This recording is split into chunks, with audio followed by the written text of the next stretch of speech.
BJP सरकार होश में आओ, होश में आओ, होश में आओ। नमस्कार, आप देख रहे हैं खबर 7 से और मैं आपके साथ धीरिति शर्मा। इंदौर के कलेक्टर कार्यालय पर मंगलवार को बाबा भीमराव अंबेडकर साहब के अपमान को लेकर अंबेडकर वादियों के द्वारा इंदौर के कलेक्टर कार्यालय पर जबरदस्त धरना प्रदर्शन किया गया। साथ ही उनके द्वारा मांग की गई कि ग्वालियर हाईकोर्ट में मनुवादी अनिल मिश्रा और उसके समर्थकों के द्वारा डॉक्टर बाबा साहब अंबेडकर की प्रतिमा न लगने देना, BN राव को संविधान निर्माता बताना, कुछ युवाओं के द्वारा बाबा साहब के फोटो को जलाकर पैरों से रौंदा और बाबा साहब के प्रतिमा को खंडित करने जैसी घटनाएं लगातार बढ़ रही हैं। इन असामाजिक तत्वों को कानून का कोई डर नहीं है। हमारी चिंता यह है कि प्रशासन मुक्त दर्शक बनकर यह सब होते हुए देख रहा है। प्रदेश सरकार और सरकार में बैठे हुए मंत्री विषय पर मौन है, या फिर हम समझे कि सामाजिक तत्वों का सरकार का समर्थन है। जिला अध्यक्ष शुभम रायपुर व अन्य साथ ही अंबेडकर समर्थकों ने मीडिया से चर्चा करते हुए बताया कि वकील अनिल मिश्रा के द्वारा जो अपमान किया गया है, हम चाहते हैं कि सरकार उस पर कड़ी से कड़ी कार्रवाई करे। रासुका उसे पर लगा तमाम मांगों को लेकर आज मुख्यमंत्री के नाम ज्ञापन देने के लिए कलेक्टर कार्यालय पर आए हैं और दोषियों के खिलाफ कड़ी से कड़ी सजा की मांग करते हैं। देश विदेश की तमाम बड़ी खबरों से जुड़े रहने के लिए देखते रहिए खबर 7 सी।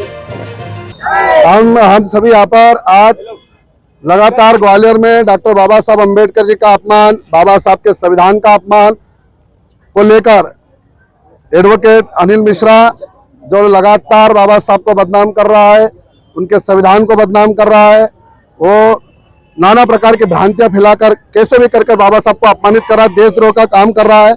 हमारी मांग है कि ऐसे देशद्रोही को उस पर देशद्रोही का मुकदमा चलाया जाए, क्योंकि भविष्य में कोई ऐसा कार्य ना करे, क्योंकि बाबा साहब हमारे लिए अस्तित्व है, स्वाभिमान है, सम्मान है और हम बाबा साहब का अपमान होते हुए नहीं देख सकते। हम मांग करते हैं कलेक्टर महोदय से और मुख्यमंत्री महोदय से कि जल्द से जल्द ये विषय संज्ञान में लेकर इन लोगों पर देशद्रोह का मुकदमा चलाया जाए। प्रतिलिपि माननीय प्रधानमंत्री भारत सरकार, माननीय कलेक्टर महोदय ग्वालियर एवं माननीय पुलिस अधीक्षक महोदय ग्वालियर, इनको ये प्रतिलिपि हम दे रहे हैं कि इन देशद्रोहियों पर जल्द से जल्द मुकदमा कायम हो, क्योंकि ये अशांति मध्य प्रदेश ही नहीं, अब मुंबई महाराष्ट्र में भी ये काम चालू हो गया है। अगर उस पर कार्रवाई नहीं होती तो पूरे भारत में एक अशांति फैलेगी और बहुत जल्दी हिंसा बढ़ेगी। तो ऐसे हिंसा फैलाने वाले लोगों पर कार्रवाई की जाए।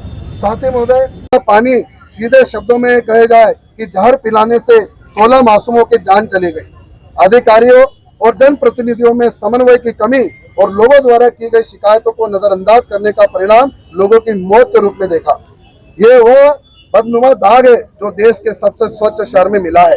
स्वच्छ पानी, बिजली, सड़क, शिक्षा, चिकित्सा जैसी मूलभूत सुविधाओं के लिए हम जनप्रतिनिधियों को चुनते, वो मूलभूत सुविधा देने में ये सरकार असफल रही है। मुर्दाबाद, मुर्दाबाद, मुर्दाबाद। उद्देश्य सोसाइटी ऑफ इंडिया द्वारा ग्वालियर में हुई घटना के संबंध में आज ज्ञापन दिया गया है, जो सक्षम मंच तक पहुंचा दिया जाएगा। उनका जो ज्ञापन लिया है वो शासन तक